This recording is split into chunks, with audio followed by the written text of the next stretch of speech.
let's put it this way. One of the major choices that you make in this is which way to exit a giant worm.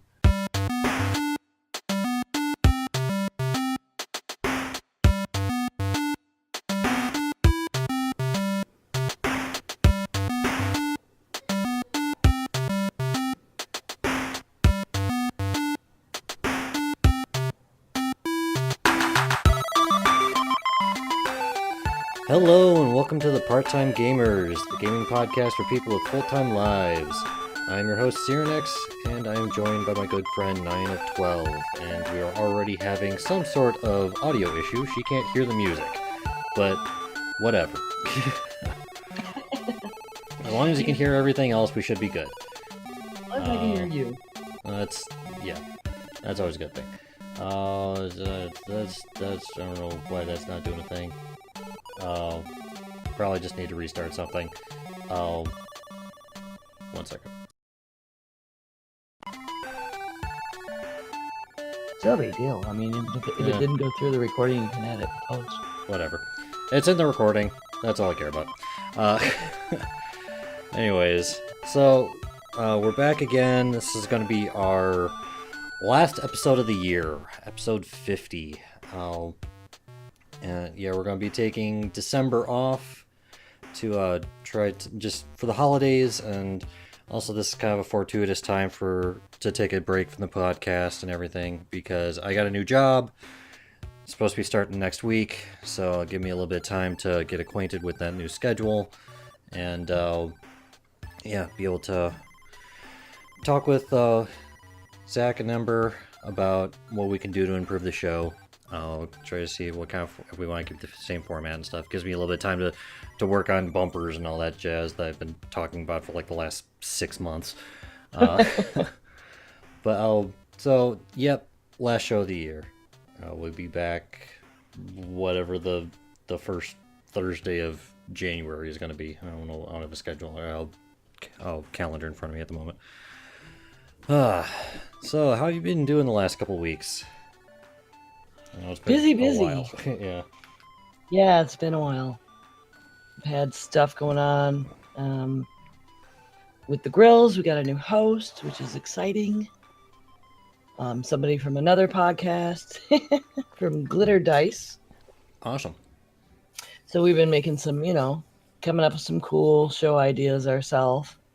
I might change some formats in that one too. It's crazy. Yeah. Yeah, it's And playing a lot of Pokemon. yeah. Yeah, I noticed There's that like events and yeah, I saw the announcement on Facebook, I think, for that Ho-Oh was introduced as a raid. mm-hmm. And they've put some other neat stuff in raids. Like I caught Porygon today. Oh yeah. Yeah. Nice. Well, I one cool thing that happened this past week, other than all the responsible adult stuff, was I actually got to guest host on the College Gamers podcast, which I think turned out pretty well. Although apparently I like cursed his show or something because he was having all kinds of audio issues with his bumpers and everything. Oh But no. but he did ask me. He said that he would still be willing to bring me back at some point, which I think is cool. But Right on. yeah, and one game that they got me starting to play, which actually works on my phone, is the new what is it? I can't brain right now. I'm tired. But what is it called? The Pocket Camp for oh Animal Crossing. That's it. Oh, I've So never played that. yeah, I've prior to this I've never played a an Animal Crossing game, and it's just it's surprisingly it actually works pretty well on my phone. So I picked it up and just kind of fiddle with it every so often. It's actually kind of cool. It's a nice Right little on. time killer. But that was one of the games that was brought up on on the part time or the College Gamers show, and I actually downloaded it while we were still recording. It's a free game, nice little time killer. But It's funny. I had a really different experience when I was on Ritual Misery. is now I've started using my beer tracking app more because one of those guys uses that. Yeah, beer tracking. Yeah, it's I'm trying to remember Untapped. Okay. And it's really neat. It's like if you go into a new town or something and you don't know, like, hey, I want to go grab a beer somewhere, whatever. You can open it up and it'll show you what breweries are nearby and if restaurants have the app installed. And one of the restaurants downtown here has it, and they've got like 30 taps, and it's kind of neat. I was out with a friend of mine doing something else, and I was able to look up their whole beer menu before I went, so Yeah. I know what they had currently because they rotate a lot. Hmm. And I got there and I ordered a beer that um it wasn't even on their paper menu yet. They hadn't printed new ones. Wow. Nice. And you can just leave reviews, take a picture. And one of the guys from Ritual Misery uses it a lot. So now, it's like I have a little friend in the app and we watch each other's reviews. So, Yeah. and one of the local breweries liked one of my reviews of one of their beers. So that was neat. Cool. Yeah. That's another podcast idea. My husband wants to do a beer podcast. Yeah. uh, anyways, with that, we can go ahead and jump into our water cooler talk. And today we're going to be doing things a little bit differently. Normally, we each bring an article that we want to talk to, but today, Ember and I are going to talk about this one subject, which has been coming up quite a bit lately. The discussion of loot boxes. And a lot of people know that I really enjoy Overwatch, Heroes of the Storm. They have loot box systems, but this has really come about because of the whole fiasco that's going on around Battlefront 2 and the loot boxes that they have in there. And we're not going to be talking specifically about Battlefront 2 because there's a lot more that's going on with that than just the loot boxes. It's like with the confusion with the different kinds of currency and why one isn't applied to certain things or whatever. But also the fact that their loot boxes actually have like important upgrades and stuff to your characters. So Yeah, I mean that's just loot boxes have been in discussion for a while now, but the Battlefront thing made it completely explode because EA did it yeah, incredibly poorly by tying yeah, actual character progression into them.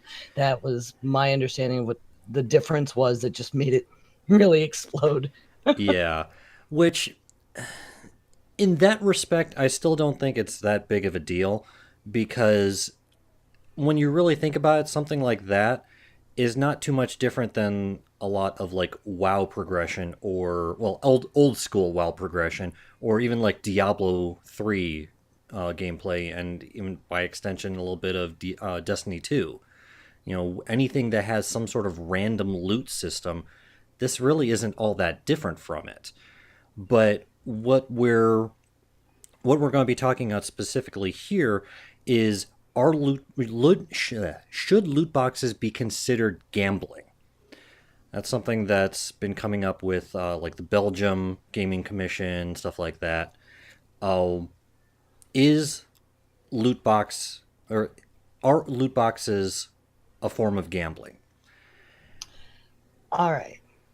I think that case by case there are differences where you would classify something as gambling or not. I used to work for Delaware North Corporation, handle licensing for gambling in several states Okay. for their casinos and their facilities. So there's something where it could be a huge mess if some of this legislation gets affected, put into effect in the United States because state by state, all those things are handled differently. Like what is some of these things don't involve any real currency or trading. Like you mentioned Overwatch, they have this great thing where nothing can be traded, and I think that's a Yeah. good thing. That makes a huge difference in my mind about whether it can be considered gambling. um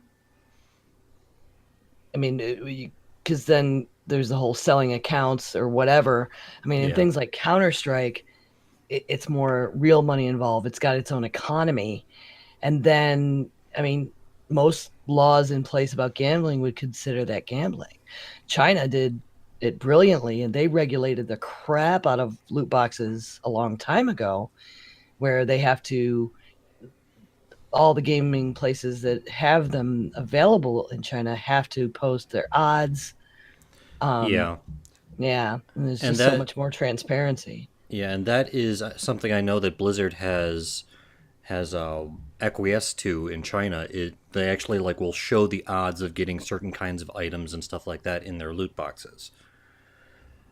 Oh, And yeah, they've done a good job with just, I mean, not being able to trade, I think, is important. And the other thing was,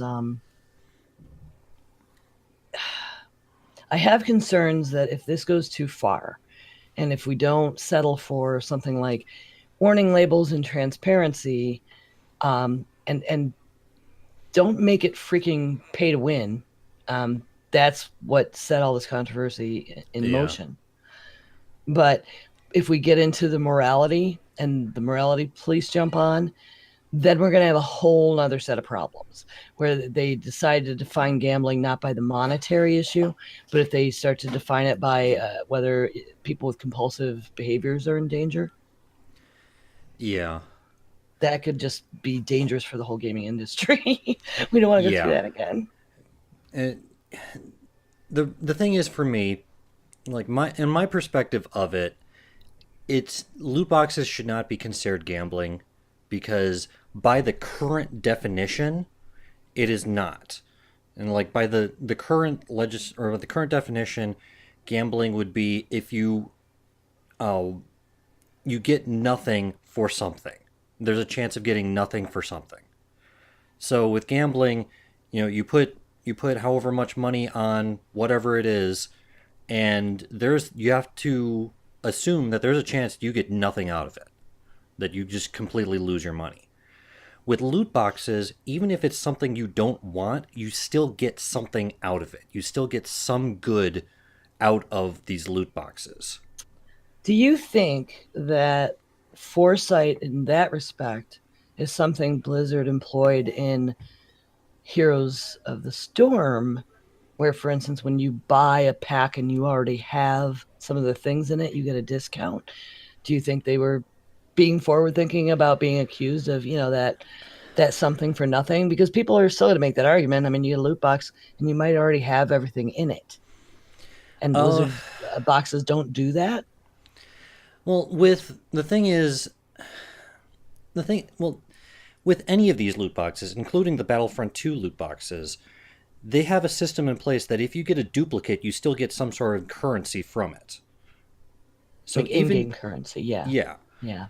so even if you get a loot box that has literally just duplicates of things that you already have, the entire thing is duplicates, you still get something out of it. It's not necessarily as much worth, but you still get something.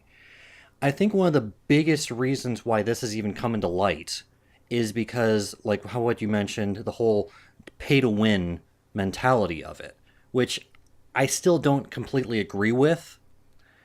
Oh, because beyond the fact that yes, you get better upgrades and such, you're still getting a skill rating. You're still getting all of these. You're still getting uh, matched with people who have similar gear, similar skill to you. So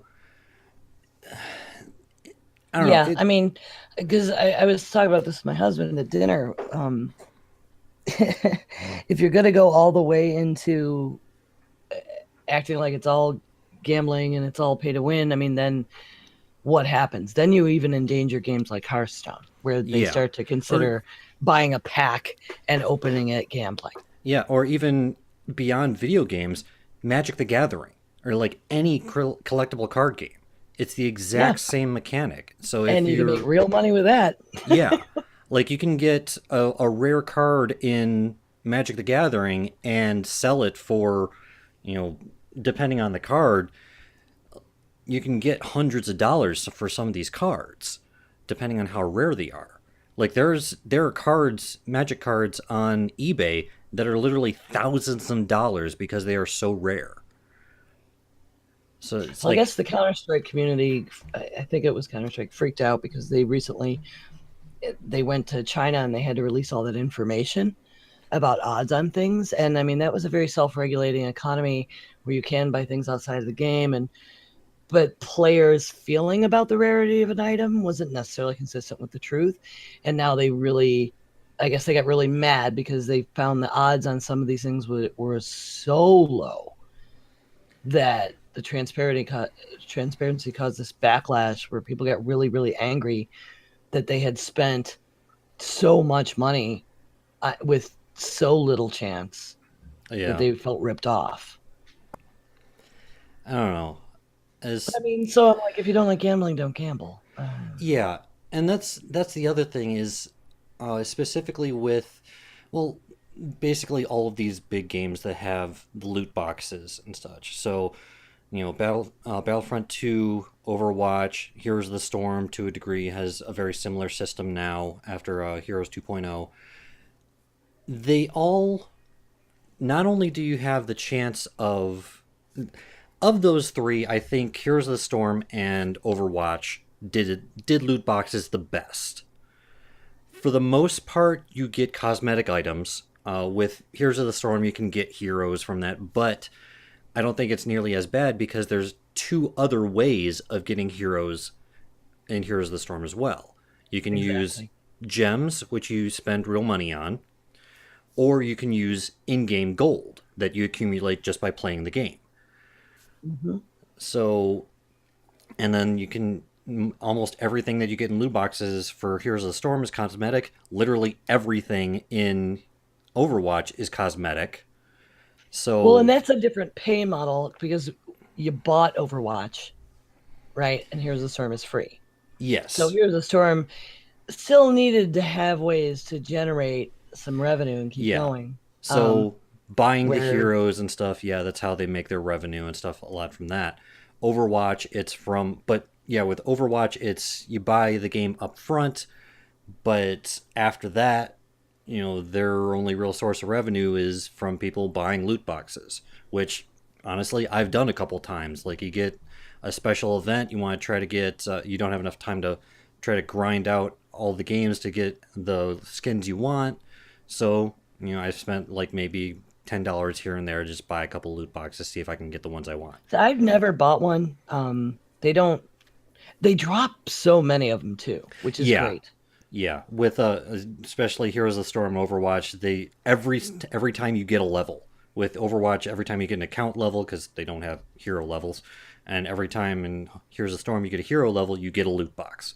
So you're getting them quite often, and for just playing the game, like you can usually get a loot box like in a couple hours. And it's really good motivation. It's like Yeah, a hit the lever to get your treat. yeah. And that's the thing is, for me, that's really an incentive for me to play. It's just like like I said, it's for those two games, it's completely cosmetic, but it's just enough of a carrot on a stick for me to give me a goal, and it's a very easily attainable goal, which is nice too. And I think it's let's fangirl all over Blizzard some more. Hearthstone is another one where they just created a new game mode that Yeah, kind of has a good catch up and eliminates this entry level issue where it would cost you a whole lot of money or a whole lot of time to be competitive. yeah. And they just kind of just added a whole different mode. And I wonder again if that's part of just avoiding this issue. I do think so. With Hearthstone, I think it's people coming back to the game and that being overwhelmed by that sense of, oh, I need all of these cards to be able to be competitive.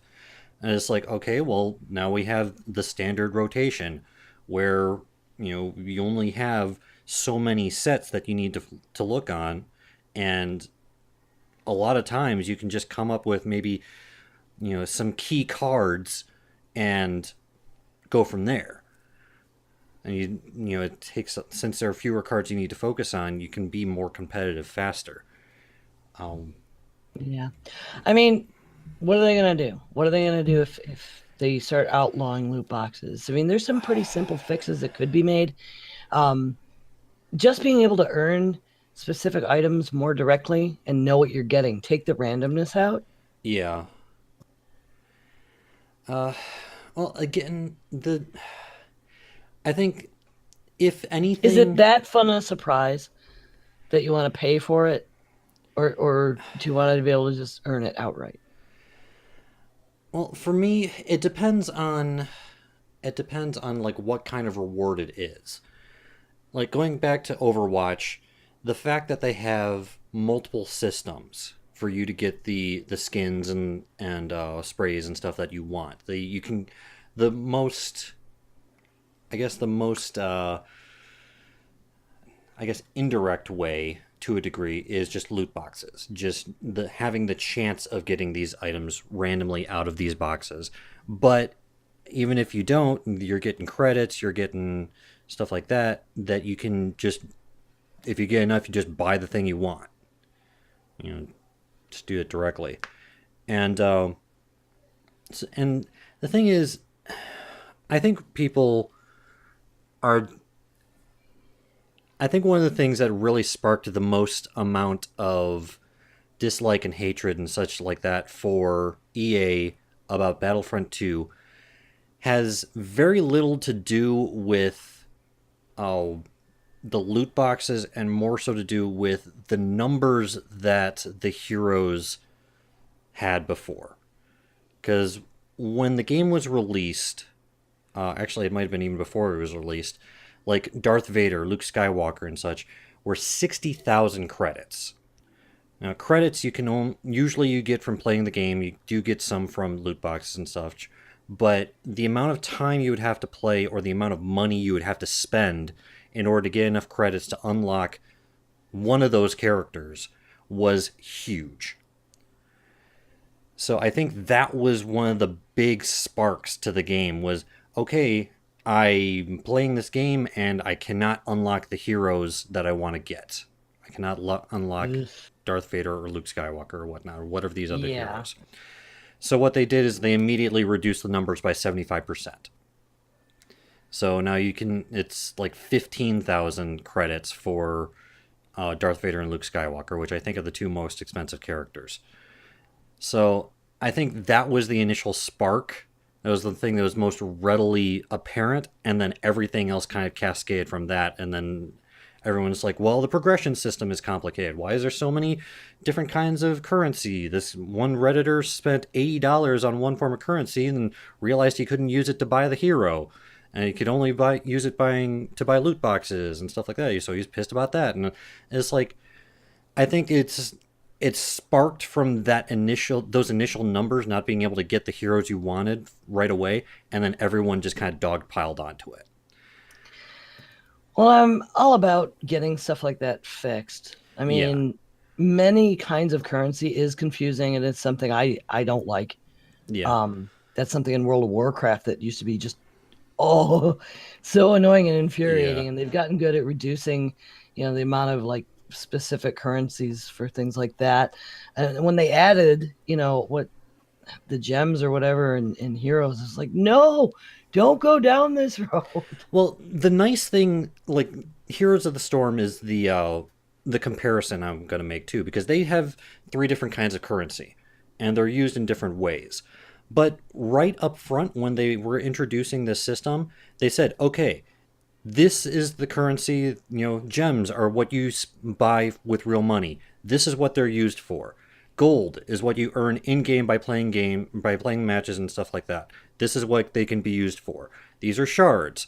You can get them from getting duplicates in loot boxes or sometimes by leveling up and stuff. This is what they're used for. They were very clear about what the different forms of currency were used for.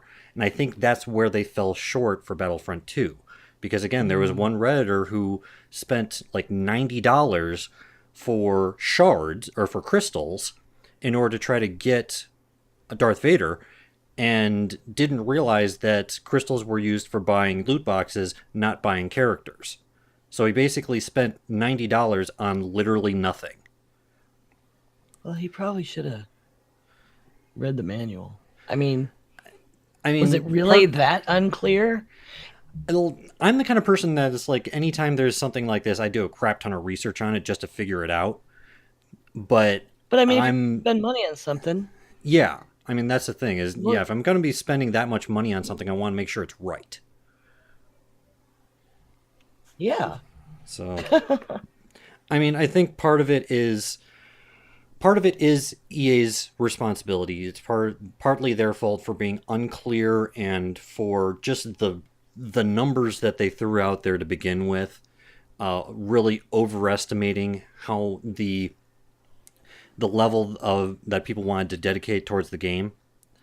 I think that's one thing that Blizzard really excels at, is finding this great balance of reward versus work to yeah, constantly keep people incentivized to play. Whereas for EA, it was like, we want you to put in an insane amount of work for very little reward, and it's like it just didn't mesh. So part of it was just that balancing of numbers to for appropriate incentivization to play, and this them being unclear. But it's also partly on the gamers too, for not doing their research on where their money is going. And it's like, yeah. I mean, because that seems like a dumb mistake. I'm sorry. yeah, and it's like, and also like after EA's made the adjustments and stuff, just like being able to actually get the characters and stuff with just in-game currency just by playing the game. You don't have to buy anything for these games. But I mean, if I Grant, were invested in that game and playing it and wanted to compete, and then somebody just went and just dropped a whole bunch of money and then could just crush everyone like that, I could see where they well, got angry. well, again, there's that. There's also the matchmaking point of it, because if you're getting a better equipment, it bases it off your skill and your equipment. So you can But don't have, they have ranking overall as well? well, you have like a hero level. That's pretty much it. Or you have a like an Okay. account level. There's not really any sort of ranking, I think. I mean, it's basically, from what I know, you have a level for each of your classes, which is based on the equipment you have, and then you have a level for your account. I don't know if there's any sort of actual ranking Hmm. in the game. I haven't actually gotten a chance to play it, and I haven't looked that far into it. But so there's still matchmaking to it though. So you're still Yeah. getting matched with people of your skill and equipment level. So even if you, and granted, it's kind of a sliding scale. You could have ridiculously good equipment but be low on skill, and it kind of averages out, versus someone who has very good skill and very little equipment. So it still kind of matches, or it still kind of equals out. So you still should be matched against people who are of the same skill and equipment level as you. Right. Hmm. Ideally. Ideally. But Yeah. now, we'll see what happens. Yeah.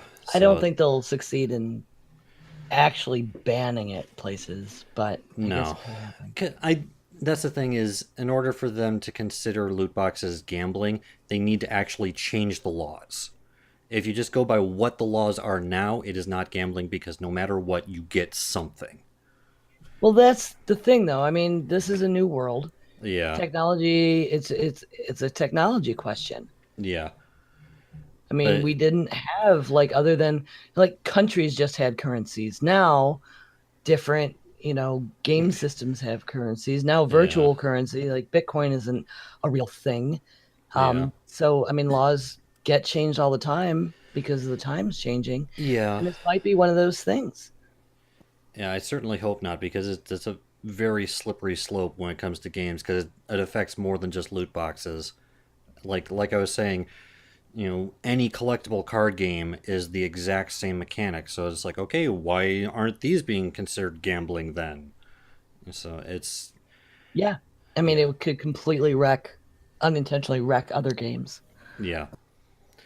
So we'll see where that goes. I'm hoping that people are level-headed and realize that just because certain people are irresponsible with how they spend their money that is not gambling.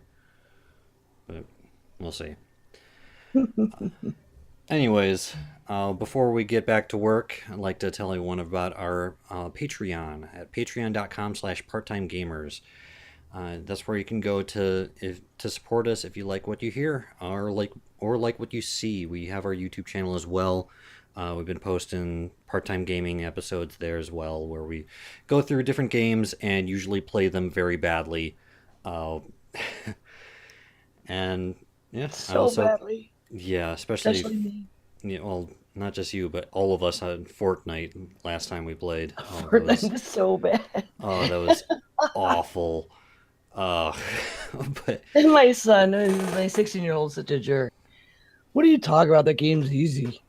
well, then have him join us and have him carry the team, because Right? that's yeah, I was like, come on, punk. yeah. Come on. But hopefully, with this job change in the near future, I will have the funds to be able to get a new computer, so the videos will not look like utter garbage. We'll see. I don't know how soon I'd be able to get that computer, but it's on the radar now at least. They don't look like garbage. Yeah. Anyways, like I said, patreon.com/parttimegamers. Now back to work.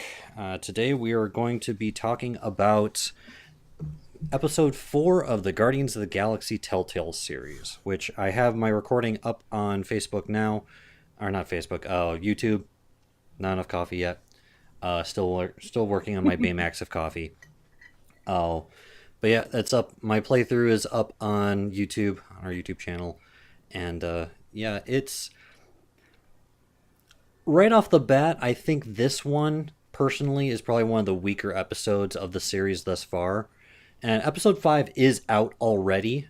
It was out before we even got a chance to do episode 4, and from what I've seen from the reviews and such like that, it's a really strong ending to the series. So I'm looking forward to that. We won't get to that until next year, until after New Year's, but it's on the horizon, and it looks like it's going to be a good finish.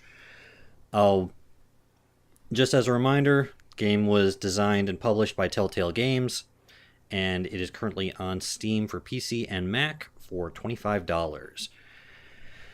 So, when we last left our heroes, they had just destroyed the Eternity Forge. Oh, another disclaimer. This is all from the perspective of my playthrough.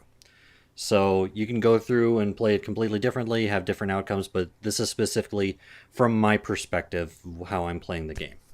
So, I had chosen to destroy the Eternity Forge, and as we saw at the end of episode 3, after the Eternity Forge exploded, it seemed to have some sort of effect on Hala. And the beginning of this episode, we find out that the Eternity Forge powers have basically been transferred to Hala. So, yeah.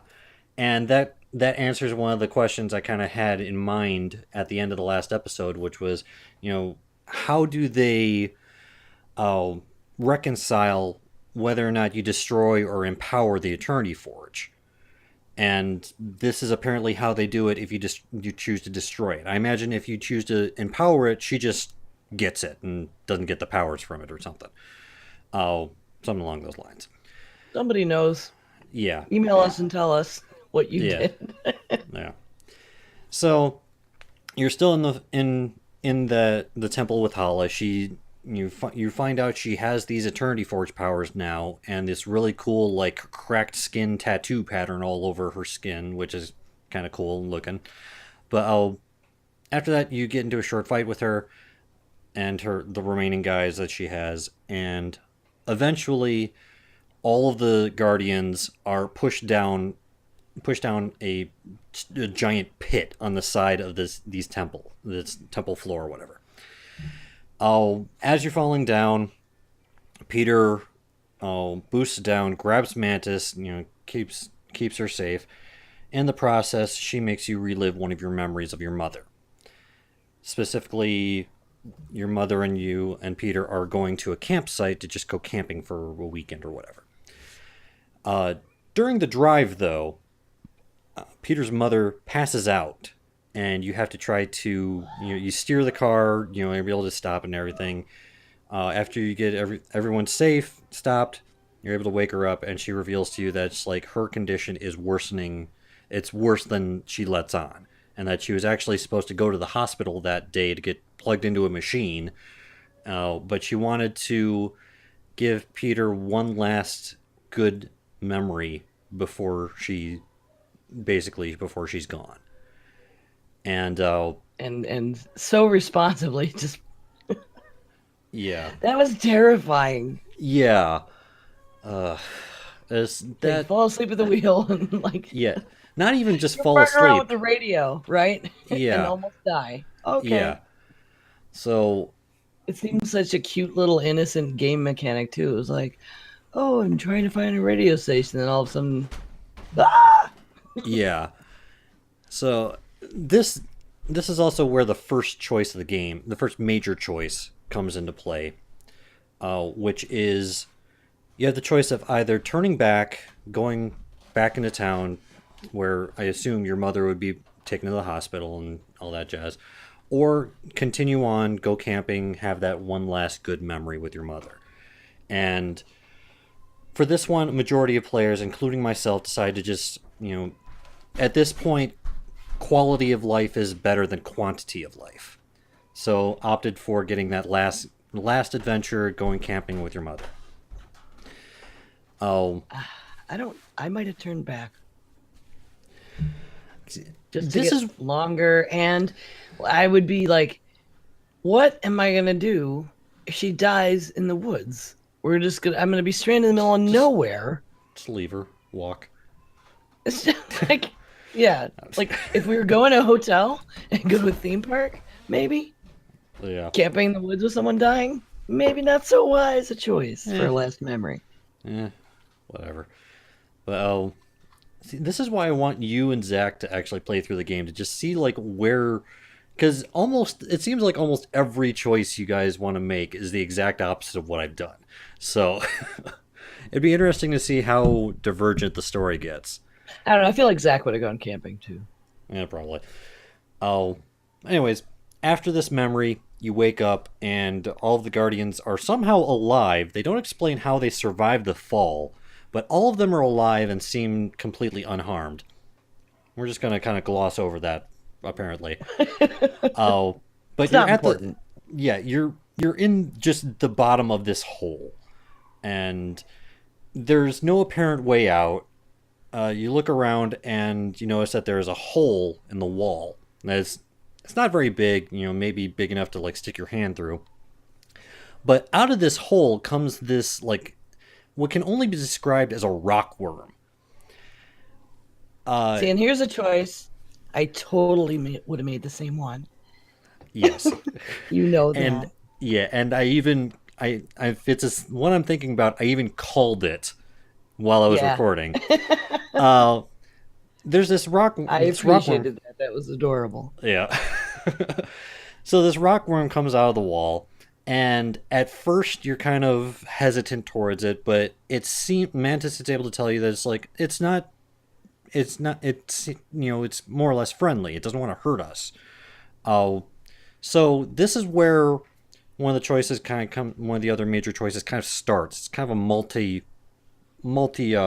choice, I guess, where you can either try to befriend this rock worm, or you can just get it away from you. And I was in the majority again with trying to befriend it, and part of befriending it is giving it a name. And this is actually one of the funnier sequences, I think, of this episode, because Rocket wants to call it Obvious Death Trap, Mantis wants to call it Hungry, Drax wants to call it Blue, because at this point it's glowing blue, and then Peter comes up with Bowie. And like I mentioned in the video, it's like, okay, September would not forgive me if I did not name him Bowie.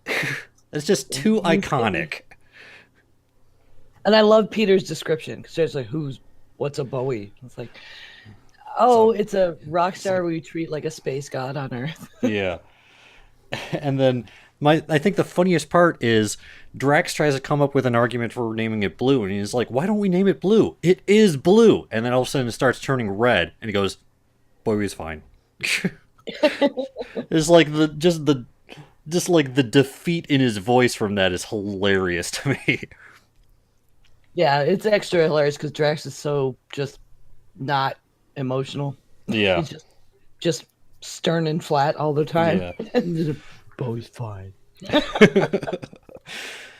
But after you befriend Bowie, oh, he actually like he heats rocks, so he actually basically eats through part of the wall, and it opens up into a bigger cave.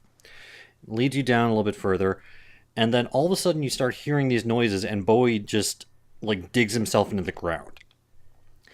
And all of these other rock worms that are hostile towards you because they're ridiculously hungry start coming out of everywhere.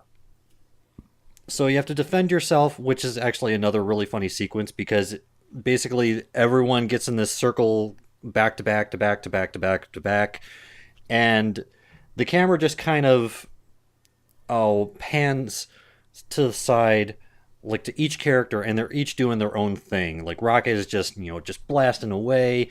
Oh, Drax is slicing things up with his knives. Gamora's cutting things apart with her sword. Groot is grabbing them and slanging them to the ground. Peter's Mantis shooting them with is his uselessly gesturing. yeah. That's the best part. Is Mantis is just like and just like kind of like eyes closed, punching at the air as if she's trying to attack and not. To Which me, it is just reminded me of like hilarious. when like 6-year-olds think they're doing karate moves. Yeah.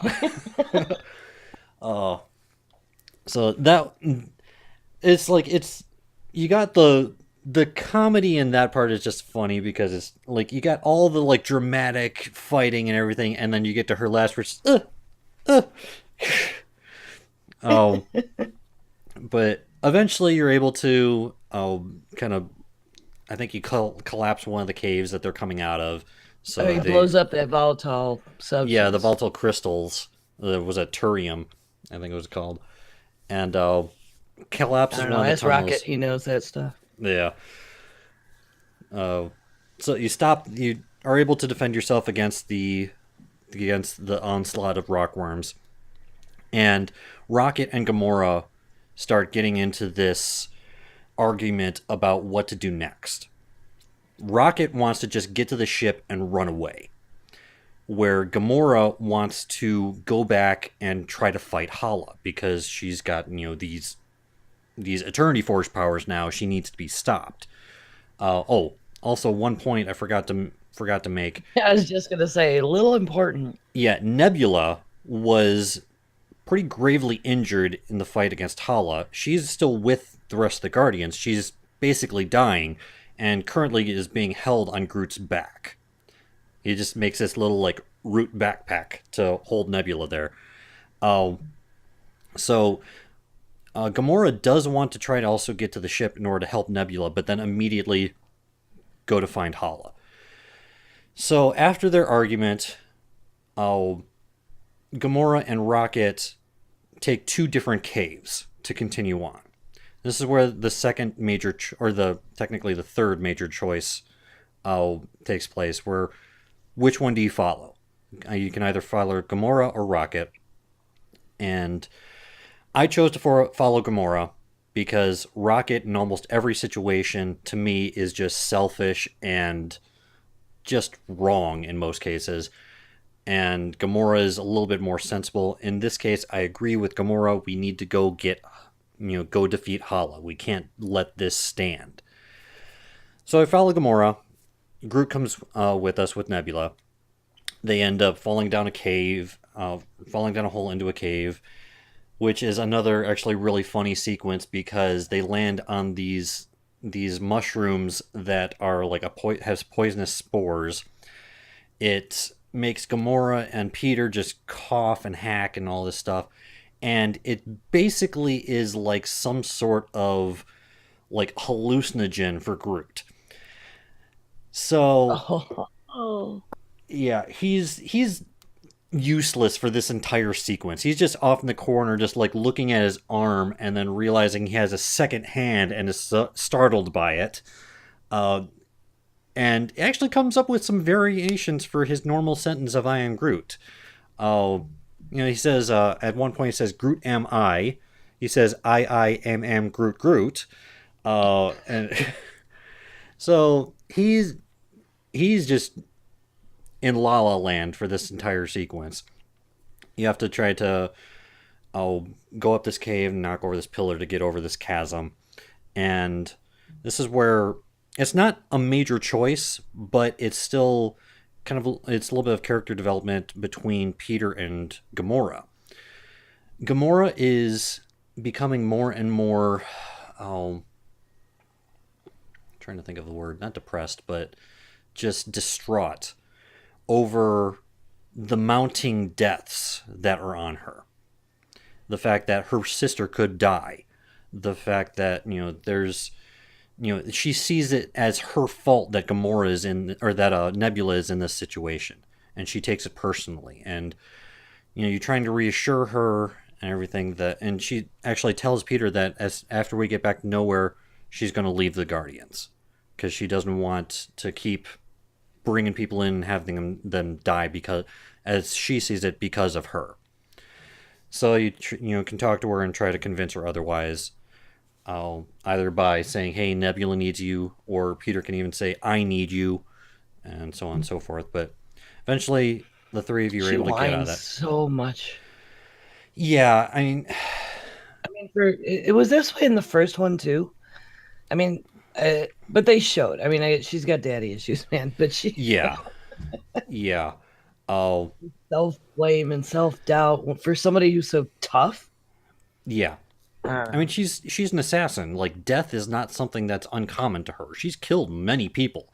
Yeah, but and now Peter's having to like coddle her every 5 minutes in these games. Yeah, it's it just seems like they're doing a little too much of that. Well, considering the fact that it's also just like less than 2 hours of content, and you're trying to get that much character development into them over the course of these things, but yeah, she's becoming a little bit more distraught, so you're trying to comfort her. But eventually, you get out of that cave, and you go into this tunnel. It's a very dark tunnel, and you realize that there are these rockworms that are sleeping all over this tunnel. So for the first time in this game, at least, you have some sort of sneaking element, which is basically just you have to go slowly. That's really it. And there's another little bit. I move really slowly; they can't see me. Yeah, well, it's more so hearing, but yeah, you have to just move slowly. But there's one funny part because there's a part of the tunnel where no matter how quickly or slow you go, one of the rockworms falls from the ceiling and startles Peter, who immediately farts, and then Gamora and Groot are behind him. Gamora smells it, and you have to try to cover yourself, which is just awkward. But it's just random comedy. But you continue on through the tunnel after that, and you come up to this big area where you actually find the rest of the Guardians. You find Rocket, Mantis, and Drax. They're basically encased in these, partially encased in these like weird cocoons, and they're all unconscious.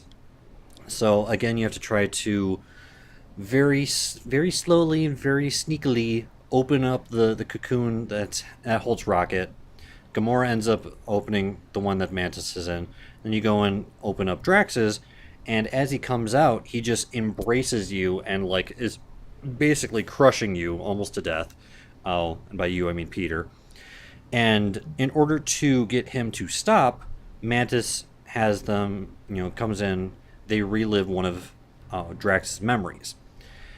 So I think it's an interesting part of character development for Drax because we always see him as this kind of ruthless warrior.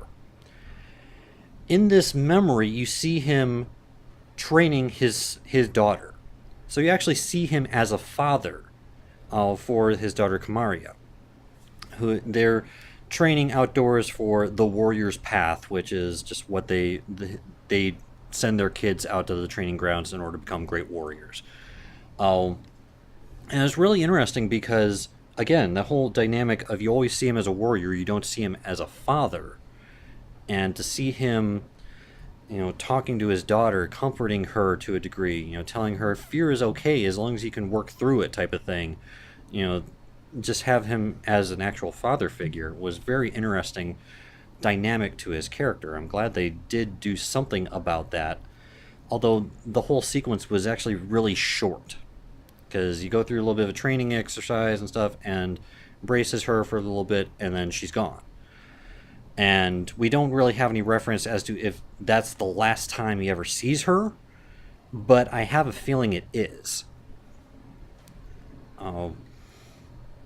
But after that memory, he finally lets Peter down, and you're attacked by yet more of these rockworms.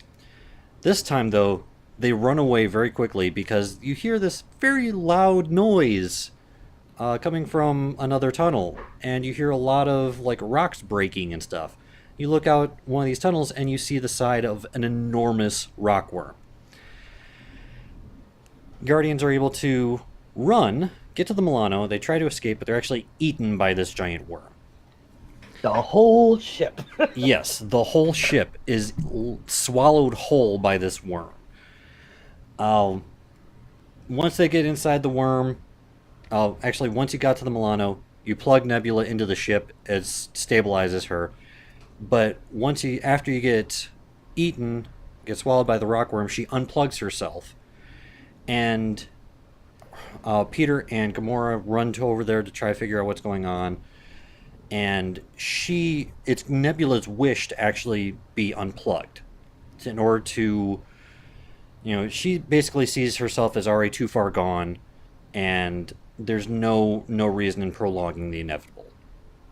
So Peter gets the choice of either respecting her wishes and leaving her unplugged, letting her try to make amends with Gamora, or going against her wishes and plugging her back in and prolonging this whole thing. I chose, and the surprising thing is that this is not one of the major choices, which is interesting because in my game, I respect her wishes. She makes amends with Gamora, says that, she's always loved Gamora, and then dies. So this episode's one of the interesting parts of this episode is the fact that you actually have major characters die, which is not something that's happened in any of the previous episodes, other than Thanos, but nobody cares about him anyway. Everyone kind of wants him dead. Yeah. But so after that, you have to try to figure out. You find out that the engines in the Milano are trashed, so you have to try to figure out how to get them repaired. There's a bunch of other ships apparently that this worm has eaten, so you have to try to go out, get these engines from these ships, take them back to the Milano, which is basically just point them in the right direction and fire them. And also, while you're doing this, Rocket tells you that you need to lose some weight on the Milano in order to get aloft. Eventually, you're able to, pretty straightforward sequence of events, you're able to get all of the engines. And then you get back on the Milano. Peter has to try to set an example by getting rid of some of his personal effects. So you go through each of the different things, like just like some trophies and trinkets and stuff like that. One of them is literally a weight, so you can get rid of that. It's adding weight to the ship, and you chuck that stuff out of the Milano. And one of the other things is you have to have the choice of either keeping or getting rid of the tape deck in the ship. I chose to get rid of it. It was a lot of weight. I don't know exactly what have happened otherwise, but got rid of it. And this is where the final choice concerning Bowie takes place, because he's somehow managed to get back to the Milano with you. And you have the option of either leaving him inside the giant worm, kicking him off, or by taking him with you on the Milano.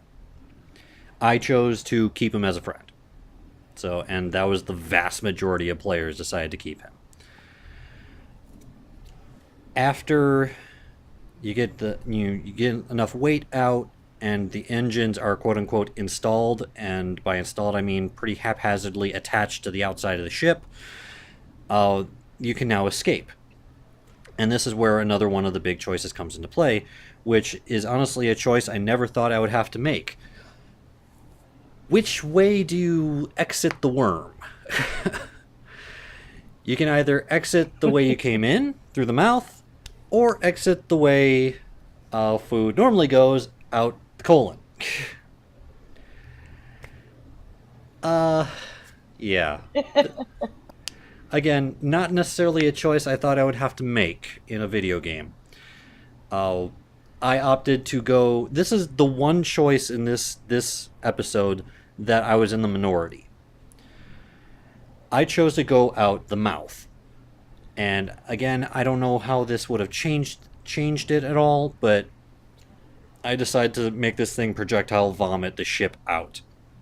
So after that, there's a sequence where one of the engines goes out, so Peter has to go out and fix it while you're still flying. You're getting chased by this rock worm the whole way. You're avoiding all this stuff. You have to get some of the little rock worms out of the ship because they made it in there, so Drax is cutting them apart and everything.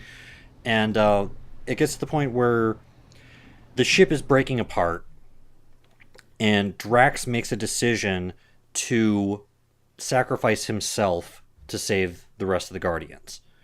This is where this choice comes into play. You can have the option to either help him, or you can refuse to help him. And I chose to help him. This was his choice. This was his sacrifice. This is something that he wanted to do in order to have... And this is his warrior's path. This is him having an honorable death type of thing. And so I chose to help him. He launches out of the airlock and is able to delay the worm enough, basically just jump on top of it with both his knives and stab it in the face to get it to stop chasing the ship. So the ship and everyone else is able to escape. You are able to limp your way back to nowhere, where you're able to get repairs and everything. And this is where another interesting part of the game takes place, because you normally, these guys have been through so much, and for the longest time they've considered themselves family. And this is where all of the events that have taken place become too much. Mantis ends up leaving because all of the emotions that everyone is feeling, the sadness, the anger, the resentment, and everything, just becomes too much, and it overwhelms her. And she just cannot be around them anymore, so she leaves. Next, Gamora leaves. She's, again, so distraught by now the fact that she has 2 deaths on her conscience, despite the fact that she had nothing to do with them. So, yeah, she ends up leaving. And then Groot ends up leaving in order to accompany Mantis, because he knows what it feels like to be the last of your kind and to be basically alone in the world. And he doesn't want Mantis to feel that way. So, somehow, after all the alienation and all the choices I made against him, Rocket is the last Guardian to stick with you. Which I found kind of... You did this in the first one too. I find it weird, the fact that, again, it's like through all of this, through the fact that there's very few choices that I made that have aligned with Rocket. He is the last one to stay there, to stay together with Peter as a Guardian. And Bowie, of course. But Did you not see the movies? And I did He's see so it. loyal. Yeah. He says he blames everything on others and is selfish and stuff, but he's somewhat Well, loyal he to a degree. talks like that. True, yeah. But so this episode ends with Peter, Rocket, and Bowie going to the bar, getting drinks, and Peter mentions to Rocket, it's like, okay, 8 or 9 rounds, and then we go find Hala. And they're just like, okay, so they're still kind of going in that path.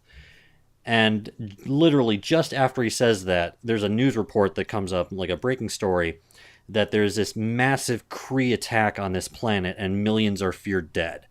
And Rocket just kind of points up to the screen and goes, found her. Yep. And that's where this episode ends. So So she's gonna be the big boss monster in the next one. yeah, she's going to be the big bad at the end because she has friggin' Eternity Forge powers now, so she Yeah. literally has power over life and death. Oh, so it's gonna be interesting to see where they go from this because now not only do they have Hala as the big bad, but they have to try to figure out, okay, how are we going to get the other Guardians back together? So that's going to be the first major milestone for them is, okay, we have to get all new these ones. guys. Well, if you can find anyone that are loyal enough, and some other random thing that I forgot to mention that is a real interesting question to me is, with all of the times that these people, like Drax and Gamora specifically, are jamming their bladed weapons into like solid surfaces and like blocking bullets with them or space bullets or whatever with And them. Gamora just having a temper tantrum and Yeah, and fighting just like a wall, slashing at a a rock rock wall. wall. How are any of these people able to keep their bladed weapons sharp? How is this even possible? Well, they just don't show all the time they spend sharpening. This is beyond sharpening. This is like they have to replace these things like every 30 seconds with the amount of just damage they do to them.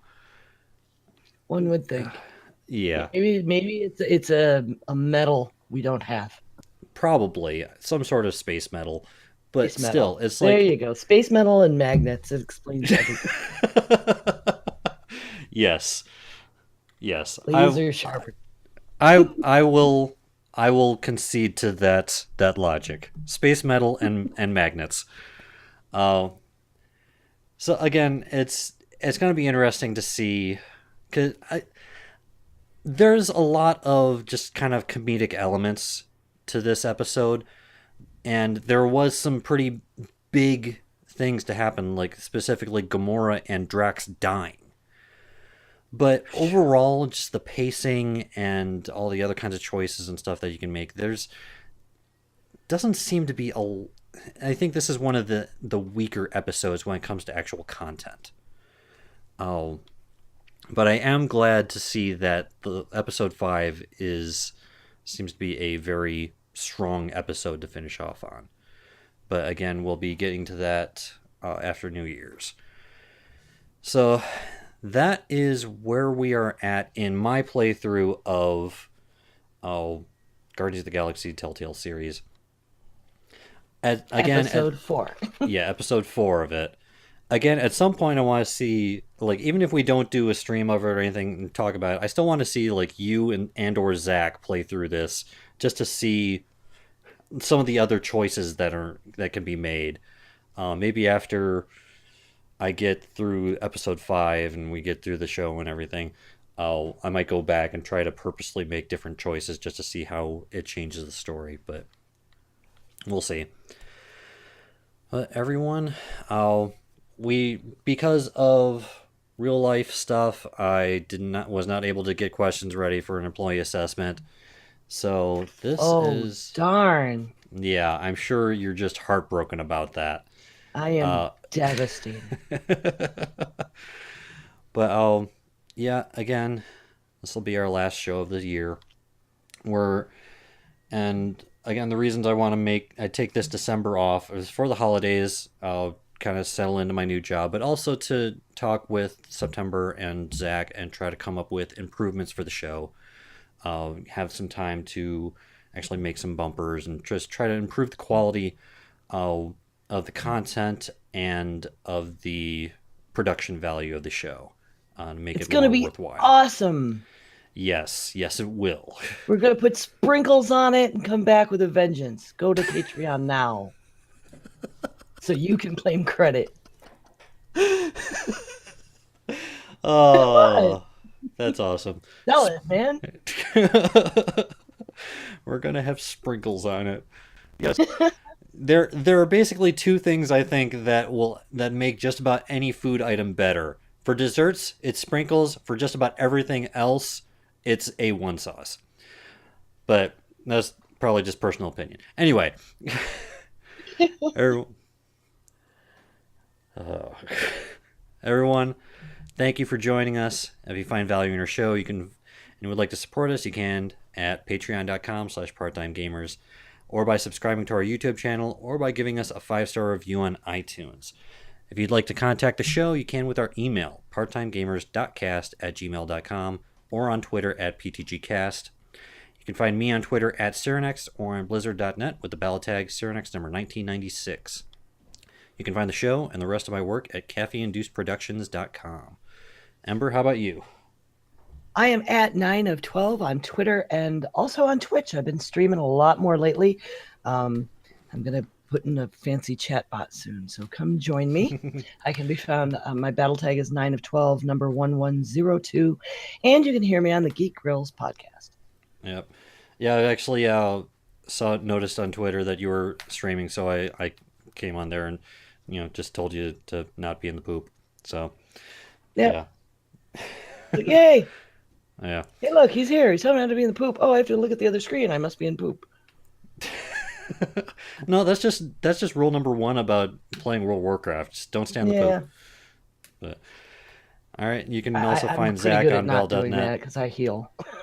Oh yeah, man. I back in the day when I still played and when I was doing raiding for that short-lived amount of time, I got really, really good at the safety dance in Extremis. Yep. I got really good at that one. Anyway, you can also find Zach on BlizzardNet with the battle tag Zachaleth number 1466.